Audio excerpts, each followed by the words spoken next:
Right. నయవంచకుల పలాయనం.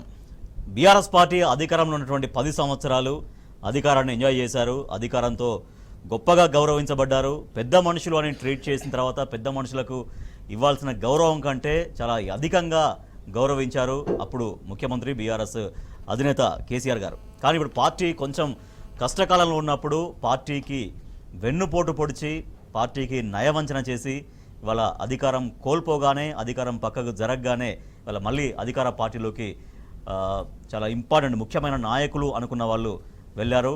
కాబట్టి ఈ నయవంచకుల్ని ఎట్టి పరిస్థితుల్లో క్షమించేది లేదు అంటూ బీఆర్ఎస్ అగ్రనాయకత్వం మొదలుకొని బీఆర్ఎస్ కార్యకర్తల వరకు తీవ్రంగా మండిపడుతున్నారు. సో దీనిపైన చర్చిద్దాం. చర్చలో మనతో పాటు పాల్గొంటున్నారు బీఆర్ఎస్ పార్టీ ముఖ్య నాయకులు ఓ నరసింహారెడ్డి గారు. నమస్తే అండి. నరసింహారెడ్డి గారు, 10 సంవత్సరాల పాటు అధికారం ఉన్నప్పుడు పదవులు అనుభవించారు. పదవుల్ని మించినటువంటి గొప్ప గౌరవాన్ని కూడా పొందారు. కానీ వాళ్ళ బీఆర్ఎస్ పార్టీకి వచ్చినటువంటి కొంచెం పూర్తి కష్టకాలం కూడా అనలేము, బట్ చిన్న కష్టకాలంలో ఇట్లా నాయకులు వీడిపోవడం అనేది తెలంగాణ ప్రజానీకం బీఆర్ఎస్ పార్టీ కార్యకర్తలు ఎట్లా చూస్తున్నారు, ఎట్లా గమనిస్తున్నారు? ఇప్పుడు ఈ విషయంలో రాజేష్ గారు ఒక్కటే ఏంటంటే, తెలంగాణ సమాజము చాలా చైతన్యవంతమైన సమాజము, కొట్లాడి అహింసా పద్ధతిలో రాష్ట్రాన్ని సాధించుకున్న సమాజంలో రాష్ట్రం ఏర్పడ్డాక 10 సంవత్సరాలు రాష్ట్ర సాధకుడు కేసీఆర్ గారు స్థాపించిన పార్టీ 10 సంవత్సరాలు వరుసగా అధికారం 2 టర్మ్లు అధికారం ఉన్న తర్వాత ఈ పోయిన నాయకులు అందరూ మంచి మంచి పదవులు అనుభవించి, వాళ్ళు అనుభవించడు కాదు, వాళ్ళ కుటుంబాలలో కూడా పదవులు ఇప్పించుకొని రాజభోగాలు అనుభవించి ఇయ్యాల మాత్రము ఒక్కసారి ఓటమి పాలు కాగానే పార్టీని విడిచిపెట్టి అధికార పార్టీలో జాయిన్ కావడంతో పాటు మళ్ళీ పార్టీ మీద కేసీఆర్ మీద బురద దల్లే కార్యక్రమం అయితే చేస్తూనే తీవ్రంగా ఖండించదగ్గ విషయం. ఇది ఖచ్చితంగా పార్టీకి నయవంచన నమ్మక ద్రోహం చేసిన నాయకులుగానే వీళ్ళ చరిత్రలో మిగిలిపోతారు. ఇక్కడ క్యాడర్కు ఊరటనిచ్చే అంశము, క్యాడర్ కూడా ఆలోచిస్తున్నారు సీరియస్గా. ఇట్లాంటి నాయకులను మళ్ళీ ఏమన్నా తీసుకుంటారా కేసీఆర్ గారు పార్టీ ఏమన్నా అన్న సందేహము ఉన్నదాన్ని కూడా ఇలా కేటీఆర్ గారు హరీష్ రావు గారు నిర్బంధంగా చెప్పినారు. వచ్చి కాళ్ళ మీద కేసీఆర్ కాళ్ళు పట్టుకున్నా కానీ మళ్ళీ వీళ్ళని మాత్రం పార్టీలో జాయిన్ చేసుకుని లేదనేది ఇది చాలా స్పష్టత ఇవ్వాలి అవసరం ఉంది. వాళ్ళు స్పష్టంగా చెప్పినారు. కాబట్టి క్యాడర్ నిర్భయంగా మనం పనిచేయాలి. ఖచ్చితంగా ఈసారి ఎంపీలు కూడా పెద్ద మెజార్టీలో మనం గెలుచుకునే అవకాశం ఉంది. ఇక పోయిన నాయకులు కేకే గారు పెద్ద మనిషి, నాకు 85 సంవత్సరాలు, నాకు 86 సంవత్సరాలు. సో చాలా లాంగ్ టర్మ్, 50 ఏళ్ళ కాంగ్రెస్ లో కొనసాగాను. ఇప్పుడు చివరి రోజులు కాంగ్రెస్ లో నాకు విచిత్రంగా ఏంటంటే ఆయన చెప్పింది పొద్దున నిన్న చెప్పింది, ఇక నేను చివరి దశకు వచ్చిన కాబట్టి కాంగ్రెస్ పార్టీలో పోయి చావదలుచుకున్నా అంటుండు. భారత రాజకీయాల్లో నేను కూడా ఒక 40 సంవత్సరాల నుంచి రాజకీయాలు చూస్తున్నా. కానీ జనరల్ కమ్యూనిస్ట్ పార్టీ వాళ్ళు పోయేటప్పుడు ఎర్ర జెండా కట్టుకొని అలానే పుట్టి అలానే పెరిగి అలానే జీవితం వెళ్ళవచ్చి ఎర్ర జెండా కప్పుకొని సావాలనుకుంటారు. ఇప్పుడు ఈయన ఈ మహాత్ముడు మరి ఏం చేసిండో తెలియదు. కానీ భారతదేశంలో అధికారం కోసం పార్టీలు మారిన వాళ్ళని చూసినాం, డబ్బుల కోసం పార్టీలు మారిన వాళ్ళని చూసినాం, ఒత్తిళ్లు లొంగక వాళ్ళు అధికార పార్టీ మారిన వాళ్ళని చూసినాం. కానీ నేను వేరే పార్టీలో సావాలనుకుంటున్నాను పార్టీ మారిన మాత్రం ఈయన ఒక్కనే చూస్తున్నాను. నేను అసలు విచిత్రంగా ఉంది ఈ రీజను. ఇంతవరకు ఎక్కడిలే నేను ఆ పార్టీలో పోతే నాకు పదవి ఇస్తామన్నారు, నాకు మీ పార్టీల కంటే ఆ పార్టీలో రాజకీయ భవిష్యత్తు ఎక్కువ ఉందంటే ఏమన్నా మాట్లాడు తప్పైనా కానీ అర్థం చేసుకునే తప్పు. ఇది ఎటు లేదు, నేను కాంగ్రెస్ పార్టీలపై సావదలుచుకున్నా అంటాడు. నిజంగా నువ్వు వస్తావు, అది వాస్తవం. కానీ ఈ కారణము ఏదైతుందో ఆయన మాట్లాడే మాటలకు, ఆయన చెప్పే కారణాలకు, ఇక మీరన్నట్టు ఘర్ వాపసి అంటాడు, తీర్థయాత్రలు అంటాడు. నీకు 10 సంవత్సరాలు నువ్వు 2 సార్లు ఎంపీవై, రాజ్యసభ సభ్యునివై, పార్లమెంటు సభ్యునివై, సెక్రటరీ జనరల్ వై, నీ బిడ్డకు మేయర్ పదవి ఇచ్చి ఆమెకు అర్హత లేకపోయినా ఆమెకి ఇస్తే ఇవాళ బీఆర్ఎస్ పార్టీలో నువ్వు ఉన్న సంవత్సరాలు 13 సంవత్సరాలు తీర్థయాత్రలు అంటున్నావు. అంటే ఇంతకాలం మనసు దగ్గర అంటే మరి ఇప్పుడు మేమనుకోవాలి? తెలంగాణ ప్రజలు నీ గురించి ఏం ఆలోచించాలి? నీ రాజకీయం గురించి నువ్వు ఇన్ని రోజులు చేసింది మోసం కాదా, ఆత్మవంచన కాదా? నువ్వు నటునుగా నటించలేదా ఇన్ని రోజులు సమాజం ముందు? మరి తీర్థయాత్రలని మొదలు జాయిన్ కావాలని జాయిన్ అయినప్పుడు చెప్పవలసి ఉండేవి. అయ్యా మీ దాంట్లో 10 సంవత్సరాలు ఉన్నా 2 సంవత్సరాలు ఉన్నా నేను మాత్రం మళ్ళీ కాంగ్రెస్ పార్టీలకే పోతా. తెలంగాణ కాంగ్రెస్ పార్టీ ఇచ్చిందని ఇప్పుడు అంటుండు. ఇచ్చినాకనే ఉన్నావు కదా ఇల్ల, మరి ఇచ్చినాకనే ఈ పదవులన్నీ అనుభవించిండు కేకే గారు, ముందు కాదు. 14లో వచ్చిండు, రాజ్యసభ రెన్యువల్ అయింది, పార్లమెంట్ లీడర్లు చేసినాం. కేసీఆర్ గారు ఎప్పుడు పక్కన కూర్చోబెట్టుకొని ఈయన ఉపన్యాసాలు అయినా ఫస్ట్ కేసీఆర్ కంటే ముందు. ఇంత గౌరవం ఇచ్చిన తర్వాత ఇవాళ నీ తీర్థయాత్రలు పోయినట్టు ఏమర్థం చేసుకోవాలి చెప్పండి? నీ మెంటల్ అసలు స్టేటస్ ఏంది కేకేఆర్ అది నాకైతే అర్థం కావట్లేదు. రెండవది, ఇది 55 ఇది 13 అంటాడు. అంటే నేను 55 సంవత్సరాలు కాంగ్రెస్ పార్టీలో ఉన్నా, బీఆర్ఎస్ పార్టీలో 13 సంవత్సరాలు ఉన్నా అంటాడు. అయితే ఏంది నాకు అర్థం కాలేదు. ఇంతవరకు 50 సంవత్సరాలు అల్లుండి అలా ఉండే ఇళ్ళకి వస్తుంది. 55 సంవత్సరాలు కాంగ్రెస్ పార్టీలు ఉండి బాగలేదు పార్టీ అని చెప్పి ఇళ్ళకి వస్తుంది, ఇళ్ళకి వస్తే అనుభవిస్తుంది. అంటే ఒకవేళ 55 13 ఏంది అంటే మీరు చెప్తున్నాడు, ఒకవేళ నిజంగా ఇప్పుడు కాంగ్రెస్ పార్టీ కనుక అధికారంలోకి రాకపోతే, అధికారంలో లేకపోతే కూడా మరి పోయేవాళ్ళ ఎందుకు పోడు కదా. అదే నేను అనేది, అధికారం వచ్చింది కాబట్టి పోతుండు. ఇంకొక మాట అన్నాడు, కాంగ్రెస్ పార్టీ ఇవాళ దేశంలో కష్టకాలంలో ఉంది కాబట్టి నేను 55 సంవత్సరాలు ఆ పార్టీలో ఉన్నా కాబట్టి నేను ఆ కష్టకాలంలో ఉన్న కాంగ్రెస్ పార్టీని ఆదుకోవడానికి పోతున్నా అంటుండు. ఇది ఏమన్నా మాట్లాడితే ఇంగిత జ్ఞానం ఎవడని ఏమని అనుకుంటాడనే సోయిగూడు లేకుండా కేశవరావు గారు మాట్లాడితే ఎవరు కష్టాలలో ఉండండి? ఇలా బీఆర్ఎస్ ఓడిపోయి బీఆర్ఎస్ పార్టీ కష్టాలలో ఉంది. అక్రమ కేసులు పెట్టి కవిత గారిని జైలు వేసినారు. చాలామంది పార్టీని మోసం చేసి పోతున్నారు. నీకు ఇంత రెస్పెక్ట్ ఇచ్చి ఇంత గౌరవం ఇచ్చినవి కష్టకాలంలో ఉన్న పార్టీని నువ్వు కన్నతల్లికి ద్రోహం చేసినట్టుగా పాలు దాగి రోము గుద్దినట్టు పోలేరు. దానికి ఇంకా సమర్థన కాంగ్రెస్ పార్టీ కష్టాలలో ఉంది అంటాడు. కాంగ్రెస్ పార్టీ ఇక్కడ అధికారంలోనే ఉండే మొత్తం దేశవ్యాప్తంగా ఇబ్బందులలో ఉంది. నీకు ఈ రాష్ట్రం పోయింది, ఈ రాష్ట్రం పోయింది, గెలిపించిన ఎమ్మెల్యేలు రాజ్యసభ పోయింది, జనరల్ సెక్రటరీ జనరల్ పోయింది, నీ బిడ్డకు మేయర్ పదవి అన్ని పోయినాయి. ఇప్పుడు కాంగ్రెస్ కష్టాలు ఇవాళ గుర్తొస్తున్నాయి. బీఆర్ఎస్ ఓడిపోయిన తర్వాత కేకే గారికి ఇలా కాంగ్రెస్ కష్టాలు గుర్తొస్తున్నాయి, బీఆర్ఎస్ కష్టాలు గుర్తురాట్లే, నిన్ను గెలిపించిన పార్టీ కష్టాలు గుర్తురాట్లే, నీ నాయకుని యొక్క కష్టం గుర్తురాట్లే, ఆయనకు కాలు ఇరిగింది, ఇబ్బంది ఉంది, ఆరోగ్యం బాగలేదు, అది గుర్తురాట్లే. నీకు ఏం గుర్తొస్తుంది? రాహుల్ గాంధీ గుర్తొస్తుంది, నీకు కాంగ్రెస్ పార్టీ సోనియా గాంధీ గుర్తొస్తుంది. ఇది పార్టీకి ద్రోహం చేస్తుంది. కేకే గారు ఇక్కడికి వచ్చిన దగ్గర నుంచి, బీఆర్ఎస్లోకి వచ్చిన దగ్గర నుంచి ఆయన ట్రీట్ చేసిన విధానం, ఆయన గౌరవించిన విధానం, ఆయనకి ఎట్లా కాదు అసలు లేదు, మనమే అంచనా వేయడంలో తప్పు చేసినా అనిపిస్తుంది. ఒక్కొక్కసారి బాధ కలుగుతుంది మనకే. ఆయన అటువంటి వాడేనేమో అసలు యాక్చువల్గా ఇవాళ 10 సంవత్సరాల తర్వాత చూస్తే కడియం శ్రేణి విషయం ఏందండి? ఎంత దొంగ అండి కడియం శ్రేణి? ఏంది దొంగ పనులు? కడియం శ్రేయర్ గారు లెక్చరర్గా పనిచేసిన చదువుకున్నోని, మాట్లాడుతూ ఉపన్యాసం, నేను చదువుకున్నోని, విద్యావంతుణ్ణి, నాకు అవినీతి చరిత్ర లేదు. నిన్న కాక మొన్న నువ్వు రాజయ్య సీటు సిట్టింగ్ సీటు తీసి నీకిచ్చి ఎమ్మెల్యే కష్టపడి గెలిపిస్తే కేసీఆర్ గారు నీ దగ్గర 2 సభలు ఎక్కువ పెట్టి, కేటీఆర్ గారు రోడ్ షోలు పెట్టి నీ దగ్గర గెలిపిస్తే రాజయ్యకి సీట్ ఏమైనా బోరుని ఏడ్చే బిడ్డాడు అయిపోయా. ఇప్పుడు ఇక రాగానే నీ బిడ్డకు పార్లమెంట్ సీట్ అనే అరువు రమేష్ని కాదని, పసునూరు దయాకర్ని సిట్టింగ్ ఎంపీని కాదని కేసీఆర్ గారు నీ బిడ్డకు సీట్ ఇచ్చిరి, ఎంపీ సీట్ ఇచ్చిరి. ఇచ్చిన తర్వాత ఇవాళ నువ్వు మోసం చేసి నేను పార్టీ నుంచి పోటీ చేయనని ఆమె బాయ్ ఇద్దరు కలిసి మీరు కాంగ్రెస్ పార్టీలో జాయిన్ అవుతా అంటుంటుంది. ఏందండి ఇది?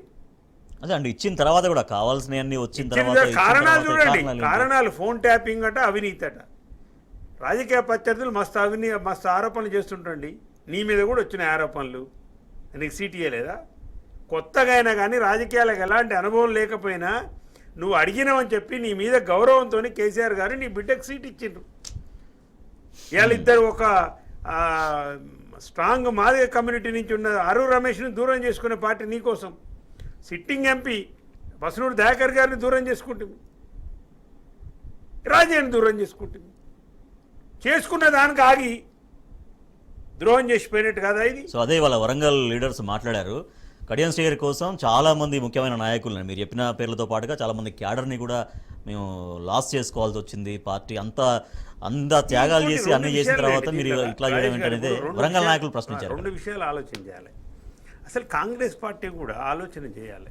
కాంగ్రెస్ పార్టీ కూడా నేను అనేది ఏంటంటే, మీరు ఇట్లా ఎవరిని పడితే వాళ్ళని జాయిన్ చేసుకుంటారు. అవకాశవాద రాజకీయాలను ప్రోత్సహించి ఈ రాజకీయ క్రీడకు మీరు ఎప్పుడైతే గేట్లు తెరుస్తున్నాం అంటుండ్రో, అసలు ఇక చూడండి, ఇప్పుడు మీరు అల్ల జరుగుతున్న పరిణామాలు కూడా చెప్తాను నేను. ఒకటి, ఇప్పుడు ఎవరిని పడితే వాళ్ళని తీసుకుంటే కాంగ్రెస్ పార్టీ క్యాడర్ కూడా ఒప్పుకుంటలేదు. ఇంతకుముందు పరిస్థితి కాదు ఇప్పుడు కాంగ్రెస్ పార్టీలో. దానం నాగేందర్ చూడండి, దానం నాగేందర్ ఎంత ద్రోహం అండి. దానం నాగేందర్ కూడా నీకు ఎమ్మెల్యే టికెట్ ఇచ్చి గెలిపిస్తే ఆయన మాట్లాడతారు కేసీఆర్ మా దేవుడు. మరి దేవుడిని ఎందుకు వదిలిపెడుతున్నావు? చుట్టూ ఎవరో బాగలేరట, 4-5 ఉన్నట్టు వాళ్ళు బాగలేదు అంటాడు. మరి సుట్టు బాగలేరని చెప్పి పూజారి బాగలేదని చెప్పి దేవుని గుడి పోకుంటుంటావా? పూజారిని మారుద్దాం రేపు. కేసీఆర్ దేవుడు అంటాడు, కేసీఆర్ని వదిలిపెట్టి పోతా అంటాడు. ఇప్పుడు రాజీనామా చేయి ఫస్ట్ నువ్వు. ఇప్పుడు కడియం శ్రీహరి గారు మీరు ఇమ్మీడియట్గా మీకు కనుక ఏ మాత్రం ఆత్మగౌరవం ఉన్నా ఫస్ట్ మీరు రాజీనామా చేయండి. కాంగ్రెస్ పార్టీ వాళ్ళు మీ నాయకులు, కాంగ్రెస్ నాయకులు ఇంటికి వచ్చిందంటేనే ఇమ్మీడియట్గా నువ్వు రాజీనామా సమర్పించాలి. నీకు ఏ మాత్రం విలువలు ఉన్నా, ఏ మాత్రం కూడా రాజ్యాంగం మీద గౌరవం ఉన్నా, ఏ మాత్రం నువ్వు అంబేద్కర్ మీద గౌరవం ఉందని చెప్పుకుంటున్నా కానీ ఇమ్మీడియట్గా రాజీనామా చేయాలి. దానం నాగేందర్ కూడా ఇమ్మీడియట్గా రాజీనామా చేయాలి. మీరు దానం నాగేందర్ రాజీనామా చేయడు, ఈయన రాజీనామా చేయడు. చేయకుండా ఇప్పుడు సికింద్రాబాద్ ఎంపీ టికెట్ల గురించి తెచ్చుకోండు. కాంగ్రెస్ పార్టీ కేడర్ ఏమనుకుంటు తెలుసా? ఇట్లా అడ్డగోలుకి వస్తే వాళ్ళు కూడా కోఆపరేట్ చేయట్లేరు.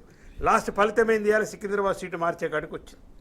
వాళ్ళు 10 సంవత్సరాలు కొట్లాడినవి వీళ్ళ కోసమా మేము కొట్లాడి చేసింది వీళ్ళని గెలిపేయడానిక? ఇప్పుడు వీళ్ళని భుజాన పోసుకొని మేము మోయలేమంటున్నారు. Right, okay. నమ్మి ఆదరించినటువంటి పార్టీకి, పార్టీ అధినేతకి, కార్యకర్తలకి వెన్నుపోటు పొడిచి వెళ్ళారు నాయకులు అంటూ. సో కేకే కావచ్చు, కడియం శ్రీహరి కావచ్చు, ఇంకా ఇటువంటి ముఖ్య నాయకులందరూ కూడా ఇటువంటి పార్టీ కొంచెం కష్టకాలంలో ఉన్న సమయంలో భరోసాగా ఉండాల్సింది పోయి, అండగా ఉండాల్సింది పోయి, ఏకంగా అధికారం కోసం పార్టీ మారి పార్టీకి నమ్మక ద్రోహం చేశారు అంటూ బీఆర్ఎస్ పార్టీ అగ్రనాయకత్వం మొదలుకొని కార్యకర్తల వరకు కూడా చాలా తీవ్రంగా మండిపడుతున్నారు. బట్ ఎట్టి పరిస్థితుల్లో ఎంతమంది పోయినా కూడా పార్లమెంట్ ఎన్నికల్లో మెజారిటీ స్థానాలు ఖచ్చితంగా బీఆర్ఎస్ గెలుచుకుంటామనే ధీమా. ఇంకా బీఆర్ఎస్ అధికారంలో ఉన్నప్పుడు 10 సంవత్సరాలు అధికారాన్ని, పదవులను, తగిన గౌరవాన్ని అనుభవించారు. కానీ ఒక్కసారి అధికారం పోగానే పార్టీ కొంచెం కష్టకాలం ఎదుర్కొంటున్న సమయంలో పార్టీ అధినేతకి, పార్టీ కార్యకర్తలకు అండగా వెన్నుదన్నుగా ఉండాల్సినటువంటి సీనియర్ నాయకులు అని చెప్పుకునే వాళ్ళందరూ కూడా పార్టీని వీడి వెళ్లడాన్ని బీఆర్ఎస్ అగ్రనాయకత్వం చాలా తీవ్రంగా వ్యతిరేకిస్తోంది. పట్నం మహేందర్ రెడ్డి కావచ్చు, బీబీ పాటిల్, పి రాములు, పస్నూరి దయాకర్, రంజిత్ రెడ్డి, దానం నాగేందర్, లేటెస్ట్గా Kadiyam Srihari and KK and Gadwal Vijayalakshmi Hyderabad మేయర్గా ఉన్నారు. సో ఇటువంటి వాళ్ళందరూ కూడా పెద్ద నాయకులు అని చెప్పుకునే వాళ్ళు కార్యకర్తలకు అండగా ఉండాల్సిన సమయం. కానీ ఈ సమయంలో వెళ్ళడాన్ని చాలా తీవ్రంగా వ్యతిరేకిస్తున్నారు, ఆగ్రహం వ్యక్తించారు. ప్రస్తుతం మనతో వరంగల్ నుంచి లైవ్లో జాయిన్ అవుతున్నారు బీఆర్ఎస్ పార్టీ సీనియర్ నాయకులు, మాజీ శాసనసభ్యులు దాస్యం వినయ్ భాస్కర్ గారు. నమస్తే అండి వినయ్ భాస్కర్ గారు. వినయ్ భాస్కర్ గారు, కడియం శ్రీహరి గారు చాలా సీనియర్ నాయకులుగా ఉన్నారు. బట్ ఆయన ఈ సమయంలో మొన్న ఎమ్మెల్యేగా గెలిచిన తర్వాత కూడా ఈ సమయంలో పార్టీని వీడిపోవడం, ఈ జరుగుతున్న పరిణామాల పట్ల పార్టీ కేడర్ నిరుత్సాహానికి గురి కాకుండా ఉండడం కోసం వరంగల్ జిల్లా నాయకత్వం ఏం చేస్తోంది?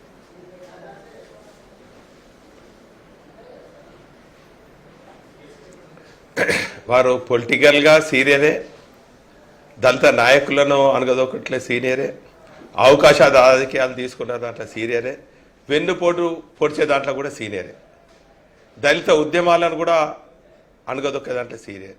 కాబట్టి వారికి చాలా సీనియారిటీ ఉన్నది. అంత సీనియర్ నాయకుడి గురించి ఎంత తక్కువ మాట్లాడితే అంత. ప్రజలు మాత్రం సరైన రీతిలో సరైన సమయంలో బుద్ధి చెప్తారు. కానీ వినయ్ భాస్కర్ గారు, అంటే నిజంగా చాలామంది అడుగుతున్న ప్రశ్న, నిజంగా పార్టీ ఏం చేసింది? పార్టీ ఏమీ చేయకుండా లేదు. డే 1 నుంచి పార్టీలకు వచ్చిన దగ్గర నుంచి డే 1 నుంచి ఇప్పటిదాకా డెఫినెట్గా మంచి తగిన పదవిలో ఇచ్చి గౌరవంగానే చూసింది. బట్ ఏం జరిగింది? నిన్న కావ్య గారికి కూడా అక్కడ టికెట్ అనౌన్స్ చేసిన తర్వాత 2 days బ్యాక్ అక్కడ ముఖ్యమంత్రి సీఎం కేసీఆర్ గారిని కూడా కలిసి వెళ్ళారు. వెళ్ళిన తర్వాత 1 day గ్యాప్లో ఏం జరిగింది అనేది చాలా ఎవరికి అంతుపట్టనటువంటి ఒక సందర్భం కనపడుతోంది.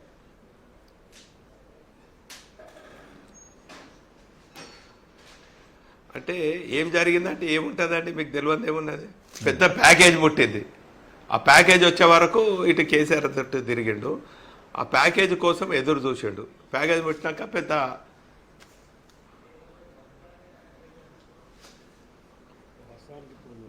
ఆ ప్యాకేజ్ ముట్టాలని చెప్పి ఇక్కడ ఉన్నటువంటి దళిత నాయకులను ఒకళ్ళని బీజేపీ పంపించేటట్టు ఏర్పాటు చేసుకున్నాడు, ఇంకోళ్ళని కాంగ్రెస్ పంపించేటట్టు. అంటే ఆస్పిరెంట్స్ అందరినీ కూడా గ్రౌండ్ క్లియర్ చేసి అందరినీ క్లియర్ చేసేసిన, కొంతమందిని బీజేపీలో పంపించిన, కొంతమందిని కాంగ్రెస్ పంపించిన.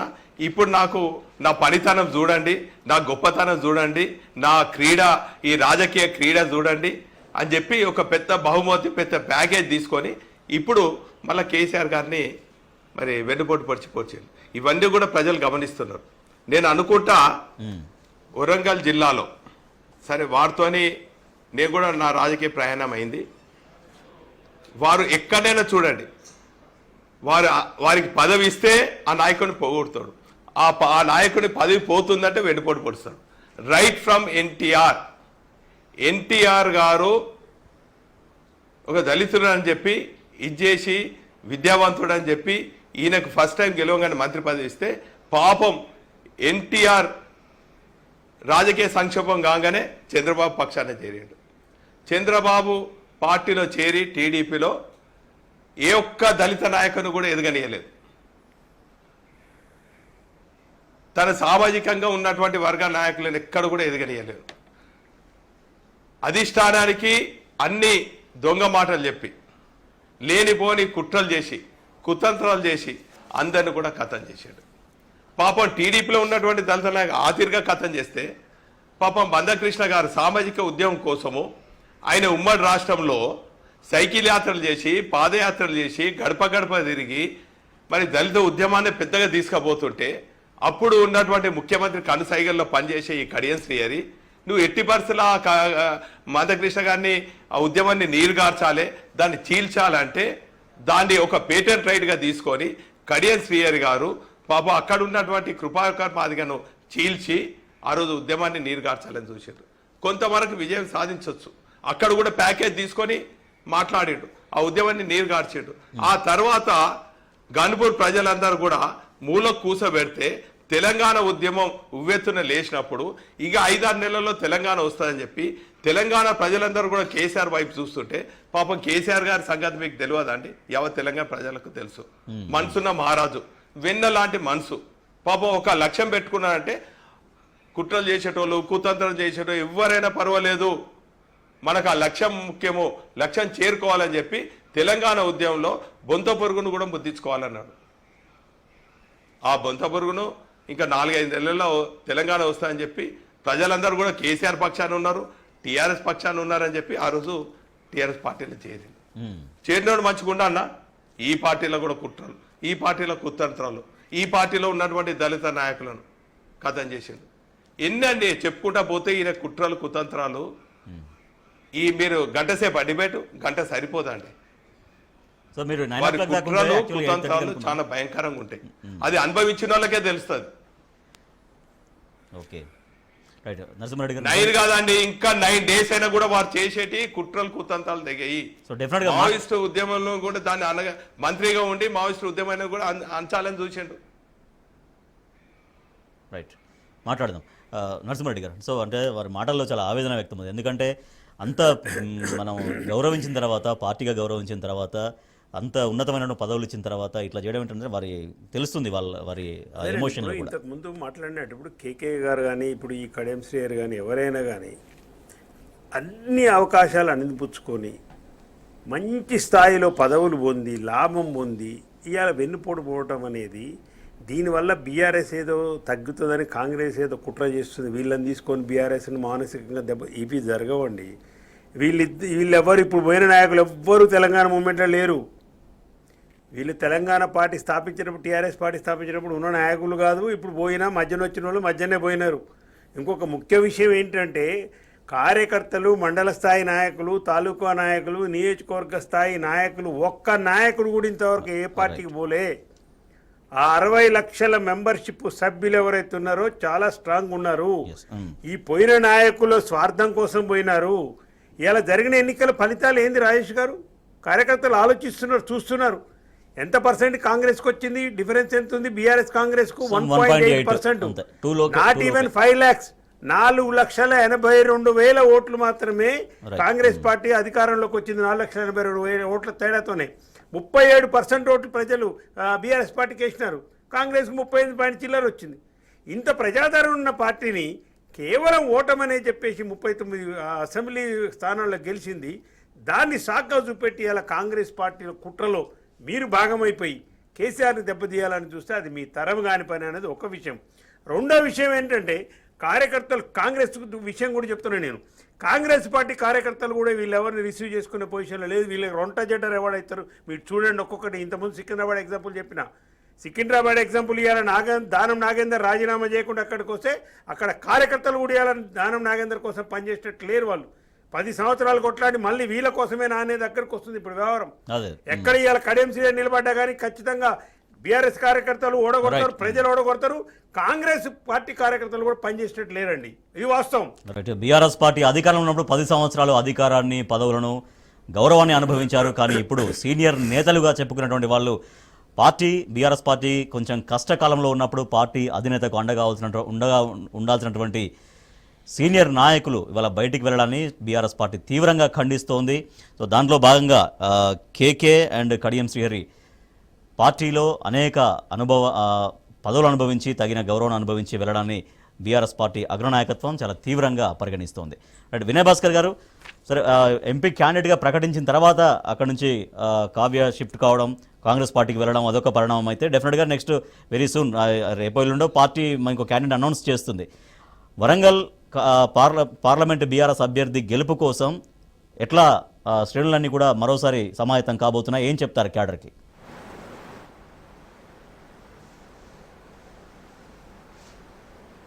అంటే వాస్తవంగా ఈ ఎన్నికల ప్రక్రియ ప్రారంభం కాగానే కేసీఆర్ గారు వరంగల్ పార్లమెంట్ సంబంధించినటువంటి ముఖ్య నాయకులందరితోని వారు చర్చించడం జరిగింది. స్వయంగా అందరిని కూడా పిలిపించండు, అందరి ముందే చర్చించడం జరిగింది. రమేష్ గారికి కూడా అవకాశం ఇచ్చారు, పసులు దయాకర్ గారికి అవకాశం ఇచ్చారు. చర్చలో వారి పేరు కూడా వచ్చింది, ఉద్యమకారుల పేర్లు వచ్చింది. కానీ తెర వెనుక నేను నీకే సపోర్ట్ చేస్తా అని చెప్పి కుట్ర రాజకీయాలకు తెరదీసింది కడియం శ్రీహరి గారు. పాప ఆయనకు కొడుకులు లేరు, బిడ్డలైన రాజకీయ వారసత్వం తీసుకురావాలని చెప్పి పాప ఆయనకు చాలా, అంటే పేరుకు చాలా నీతి మాటలు మాట్లాడతారు. నీతి నిజాయితీ కేర్ ఆఫ్ శ్రీహరి అంటాడు, కానీ వాస్తవ రూపంలో మాత్రం అవినీతికి, అహంకారానికి, అక్రమాలకు care of address Kadiyam Srihari. ఈరోజు వారి మొత్తం చరిత్ర కనుక చూస్తే వారి రాజకీయ ప్రవేశం నుంచి నేటి వరకు అవసరం తీర్చుకొని రాజకీయంగా అడుగుపెట్టినప్పుడు ఉన్నటువంటి మిత్రులను అనగదొక్కాడు. దళిత నాయకులను, సామాజిక వర్గంలో ఉన్నటువంటి ఉద్యమగాలను అనగదొక్కాడు. పేరుకు మాత్రం చాలా నీతిమంతుడు అని చెప్తాడు, ఎదుటోని ముందు మీద బురద చల్లుతాడు. పాప ఆరూరు రమేష్ పోయేటప్పుడు చెప్పుకుంటా పోయిండండి, నేను కేర్ ఆఫ్ కడియం శ్రీహరి చేపట్టబోతున్నాను. పాపం రమేష్ కాదు, పాపం డాక్టర్ విజయరామారావు గారు కేసీఆర్ గారికి అత్యంత సన్నిహితుడు, తెలంగాణ ఉద్యమంలో పనిచేసినవాడు. ఈయన ఎంట్రీ, ఆయన ఎగ్జిట్. అమ్మో ఈయన కుట్రలేం భరించలేనన్నాడు. నేను విజయరామారావు గారు కూడా చెప్పిన, ఓపిక పట్టండి అన్న, కేసీఆర్ గారు అందరికి న్యాయం చేస్తున్నాడు. అబ్బో ఈయన కుట్రల ముందు కేసీఆర్ గారిని కూడా బొలతలు కొట్టిస్తా అని చెప్పిండు. నాతో స్వయంగా విజయరామారావు గారు అన్నారు.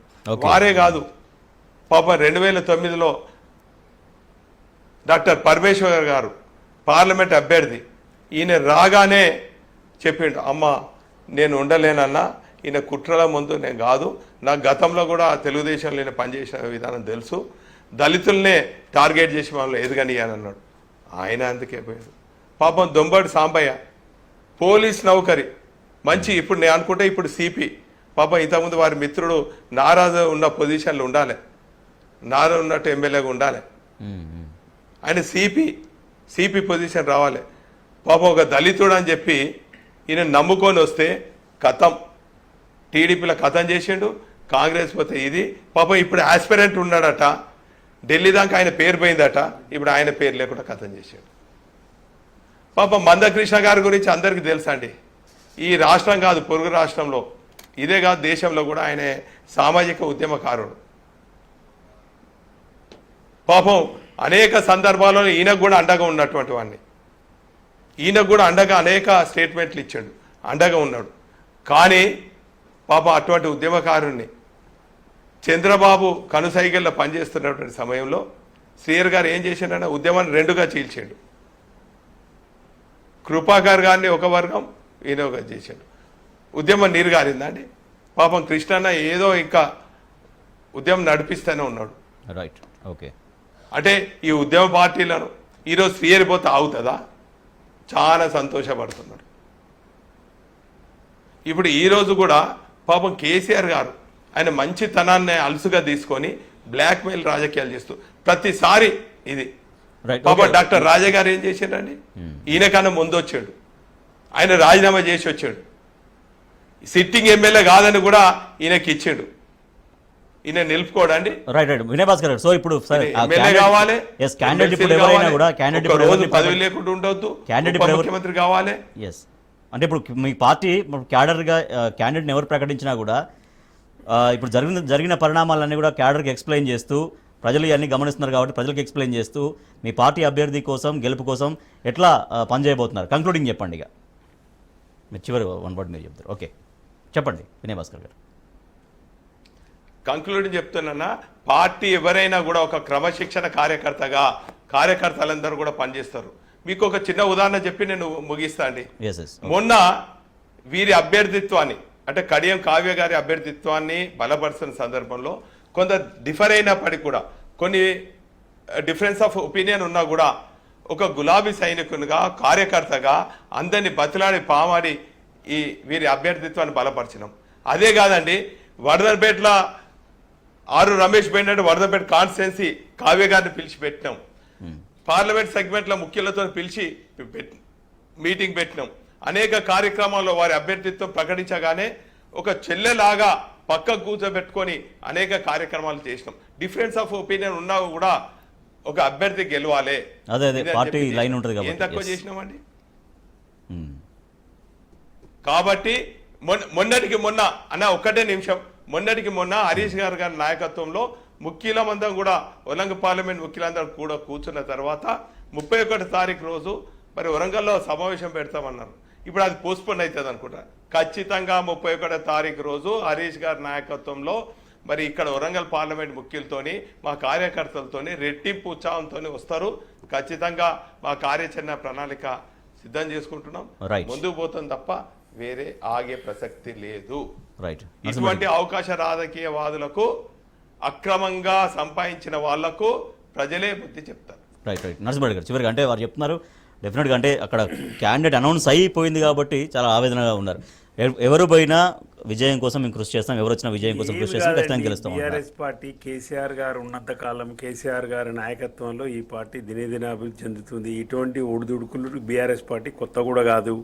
ఆళ్ళ నరేంద్ర పోయిండు, విజయశాంతి పోయింది, రాజశేఖర రెడ్డి మొత్తం పార్టీని 18 మంది ఎమ్మెల్యేలను అన్ని చీల్చేసిండు. అందరి ఏమైందండి? సో అదే విశ్వాసం చివరి కార్యకర్త దాకా బీఆర్ఎస్ కు బలము, బీఆర్ఎస్ కు రెండే అంశాలు. ఒకటి కేసీఆర్ గారి నాయకత్వం ఉండాలి, కింద కార్యకర్తల బలం ఉంది. ఈ మధ్యన వచ్చిన వాళ్ళు మధ్యనే పోతారు. దీనివల్ల వీళ్ళు ఎంతమంది పోయినా, ఇటువంటి వాళ్ళు ఎంతమంది పోయినా పార్లమెంటులో జరగబోయే పార్లమెంట్ ఎన్నికల్లో బీఆర్ఎస్ పార్టీ 9 ఉన్న స్థానాన్ని నిలబెట్టుకొని ఇంకొక స్థానాన్ని ఎక్కువ గెలిచే అవకాశం ఉంది. కార్యకర్తలారా మీరెవ్వరు కూడా వీళ్ళ గురించి ఆలోచించకండి, దయచేసి కార్యరంగంలో దూకండి, మనదే విజయం. ఖచ్చితంగా ఇటువంటి అవకాశవాదులు ఉంటూనే ఉంటారు, వెన్నుపోటుదారులు ఉంటూనే ఉంటారు. ఇది బీఆర్ఎస్ పార్టీ విజయాన్ని ఆపలేవు. కేసీఆర్ గారి నాయకత్వాన్ని ఇంకా బలంగా మనం బలపరచాలి, మనం గట్టిగా ముందుకు పోవాలి తప్పితే ఇటువంటి చిల్లరగాలను మనం ఎప్పుడు వదిలించుకోవడం మంచిది. వినయ్ భాస్కర్ గారు ఒక మంచి మాట చెప్పిండ్రు, ఇటువంటి వాళ్ళు పోతేనే దరిద్రం పోతే ఒక టైపులా మంచి కొత్త వాళ్ళకి అవకాశం వస్తుంది, డైనమిక్ లీడర్లు ముందు వస్తారు. ఇటువంటి కుట్రల కుతంత్రాలను నాయకులు పోవటమే ఒక రకంగా మంచిదనేది కూడా నాయకులు గమనించవలసిందిగా ఈ సందర్భంగా నేను విజ్ఞప్తి చేస్తాను. రైట్గా నమ్మి ఆదరించినటువంటి పార్టీకి, పార్టీ అధినేతకు, కార్యకర్తలకు, శ్రేణులకు వెన్నుపోటు పొడిచి పార్టీలో సుదీర్ఘకాలం పనిచేసి పదవులు అనుభవించి తగిన హోదా అనుభవించి గౌరవాన్ని పొంది పార్టీ ఇప్పుడు ఆపద సమయంలో ఉన్నప్పుడు ఇట్లా పార్టీకి పొడిచిపోవడాన్ని పార్టీ అగ్రనాయకత్వం మొదలుకొని కార్యకర్త వరకు చాలా తీవ్రంగా బీఆర్ఎస్ పార్టీ కార్యకర్తలు కూడా ఆగ్రహం వ్యక్తం చేస్తున్నారు. సరే ఎటువంటి పరిణామాలు జరిగినా డెఫినెట్గా లోక్సభ ఎన్నికల్లో మెజారిటీ స్థానాలు గెలుచుకునే దిశగా అందరం కష్టపడతామనేది బీఆర్ఎస్ నాయకత్వం, బీఆర్ఎస్ కార్యకర్తలు చెప్తున్నారు. థ్యాంక్ యూ సో మచ్ ఓ నరసింహారెడ్డి గారు. Thank you so much Dasari Vinay Bhaskar గారు. రైట్ ఇది